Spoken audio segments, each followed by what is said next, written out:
Chapter 1. The day I decided to steal a dog was the same day my best friend, Luann Godfrey, found out I lived in a car.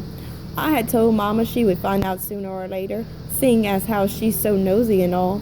But Mama had rolled her eyes and said, "Just get on up there to the bus stop, Georgina, and quit your whining." So that's what I did. I stood up there at the bus stop pretending like I lived in apartment 3B. I pretended like I didn't have mustard on my shirt from the day before. I pretended like I hadn't washed my hair in the bathroom of the Texaco gas station that very morning, and I pretended like my daddy hadn't just waltzed off and left us with nothing but 3 rolls of quarters and a mayonnaise jar full of wadded up dollar bills. I guess I'm pretty good at pretending. My brother, Toby, however, is not so good at pretending. When Mama told him to get up to the bus stop and quit his whining, he cried and carried on like the baby that he is. "What's wrong with Toby?" Luann asked when we were standing at the bus stop. "He has an earache," I said, trying as hard as anything to look like my life was just as normal as could be instead of all crazy like it really was. When I saw Luann's eyes narrow and her lips squeezed together, I knew her nosiness was about to irritate me. "Sure enough," she said. "Then how come your mama is making him go to school?" She kept looking at me with that squinty-eyed look of hers, but I didn't let on that I was irritated. I just shrugged and hoped she would hush up about Toby. She did, but then she went and turned her nosy self on me. "No offense, Georgina," she said, "but you're starting to look kind of unkept." Unkept? That was her mama talking, if I'd ever heard it. Luann would never have said that word, unkept, if she hadn't heard her mama say it first. And what was I supposed to say to that anyways? I was supposed to say, "Well, for your information, Luann Godfrey, it's kind of hard to keep your clothes looking nice when you've been sleeping in the backseat of a Chevrolet for a week." Or maybe I was supposed to say, "I know it, Luann, but my hairbrush got tossed out in a pile of stuff Mr. Dieter left on the sidewalk when he kicked us out of our apartment." And then Luann would say, "Why'd Mr. Dieter do that?" And I would say, "'Cause 3 rolls of quarters and a mayonnaise jar full of wadded up dollar bills doesn't pay the rent, Luann." But I didn't say anything. I acted like I hadn't heard that word, unkept. I just climbed on the bus and sat in the 6th seat on the left side with Luann, like I always did. I knew Luann wouldn't give up, though. I knew she'd keep on till she found out the truth. "What if she wants to come over?" I said to Mama. "Or what if she looks in the window or something and finds out that we don't live there anymore?" But Mama just flapped her hand at me and closed her eyes to let me know how tired she was from working 2 jobs. So every day I imagined Luann peeking in the kitchen window of apartment 3B. When she did, of course, she wouldn't see me and Toby and Mama and Daddy eating our dinner and being happy. She'd see some other family, some happy family that wasn't all broken up like mine. And then one day when I got off the school bus, Luann went and did the nosiest thing I could imagine. She followed me. I was trying to catch up with Toby because he had grabbed the car key and run on ahead of me, so I didn't even notice her sneaking along behind me. She followed me all the way past apartment 3B, across the street, and clear on around the back of Eckerd Drugstore, where our car was parked with laundry hanging on the windows and Toby sitting on a milk crate waiting for me. If there was ever a time when I wished the earth would open up and swallow me whole, it was when I turned around and saw Luann looking at me and Toby and that car and all. I could see her thoughts just plain as day right there on her face. I wanted to wave my hand and make that dented up car disappear off the face of the earth. But more than anything, I wanted my daddy to come on home and change everything back to the way it was before. I set a smile on my face and said, "That's just temporary," like Mama had said to me about 100 times. Luann turned red and said, "Oh, when Mama gets paid, we're moving into our new apartment," I said. "Oh." And then we both just stood there looking at our feet. I could feel the distance between us grow and grow until it seemed like Luann Godfrey had been my friend forever was standing clear on the other side of the universe from me. Finally, she said, "I better go." But she didn't. She just stood there, and I squeezed my eyes shut and told myself not to look pitiful and for heaven's sake, don't cry. And then, of course, Toby had to go and make everything worse by saying Mama left a note that she's working late, so we're supposed to eat that macaroni that's in the cooler. Luann arched her eyebrows up, and then she said, I haven't seen your daddy in a long time.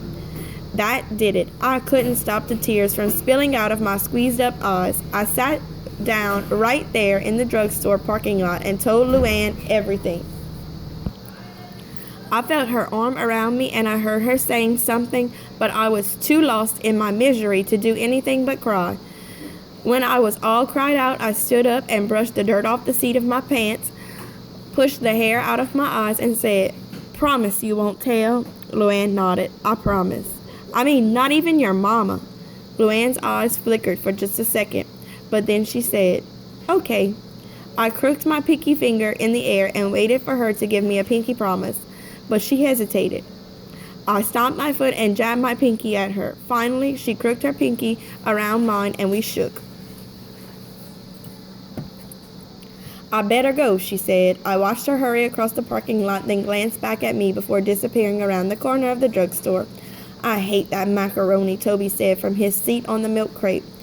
It was just like him not to even give me one little minute to wallow in my misery. I stomped around to the back of the car and kicked the cooler, sending it toppling over on its side. Ice and water and plastic containers spilled out onto the parking lot. Me too, I said. Then I climbed into the back seat of the car and waited for Mama to come back. It was way past dark when I heard Mama's shoes clicking-clacking on the asphalt as she made her way toward the car. I sat up and looked out the window. Even in the dim glow of the street lights, I could see her tired, sad look. Part of me wanted to say, stay but put, and just go on back to the sleep and leave her be. But another part of me wanted to get out and have my say, which is what I did. Mama jumped when I opened the car door. What in the world are you doing awake, Georgina? She said. I hate this, I said. I don't want to do this anymore. I pushed the car door shut softly so Toby wouldn't wake up. Then I turned back to Mama and said, You gotta do something. You gotta find us a place to live. A real place, not a car. Mama reached out like she was gonna touch me, so I jerked away. She dropped her hand to her side like it was heavy as cement. Then she let out a swish of breath that blew her hair up off her forehead. I'm trying, she said. How are you trying? She tossed her purse through the car window into the front seat. I just am, okay, Georgina? But how? I'm working 2 jobs. What else do you want me to do? Find us a place to live. I stomped away from her and then whirled back around. This is all your fault. She stormed over and grabbed me by the shoulders. It takes money to get a place. She gave me a little shake when she said the word money. I'm trying to save up, okay, she said. She let go of me and leaned against the car. How much money do we need? I said. She looked up at the sky like the answer was written up there in the stars. Then she shook her head real slow and said, I don't know, Georgina, a lot, okay? How much? More than we got.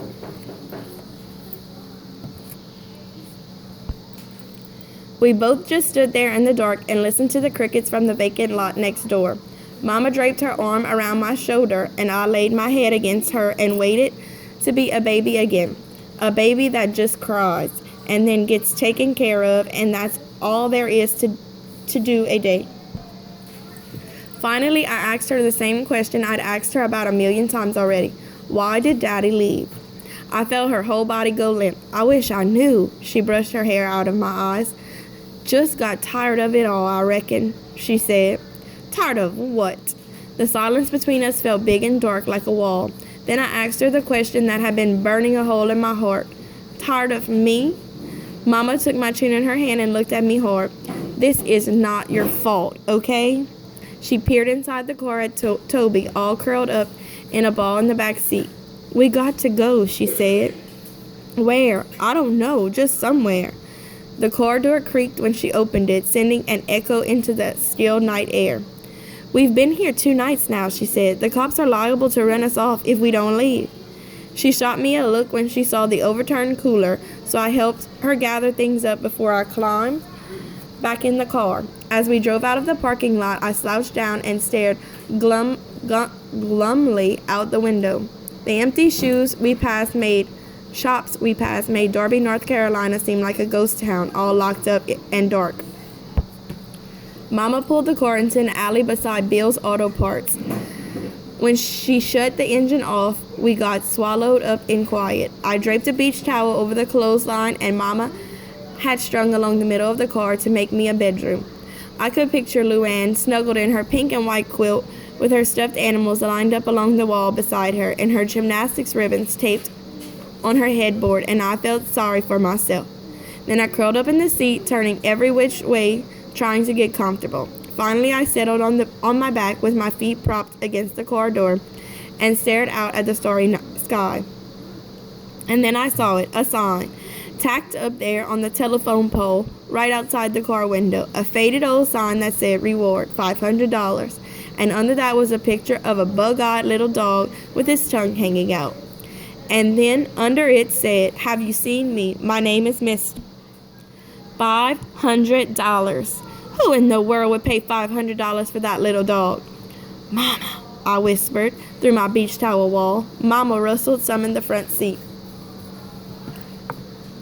"Would $500 be enough money to get us a place to live?" I said. Mama sighed. "I suppose, Georgina.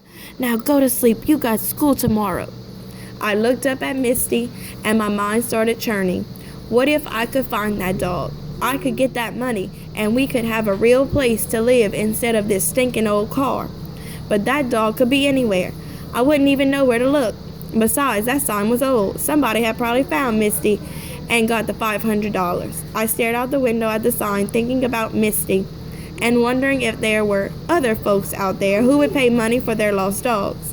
And that's when I got a thought that made me sit up so fast Toby mumbled in his sleep and Mama hissed, "Shh."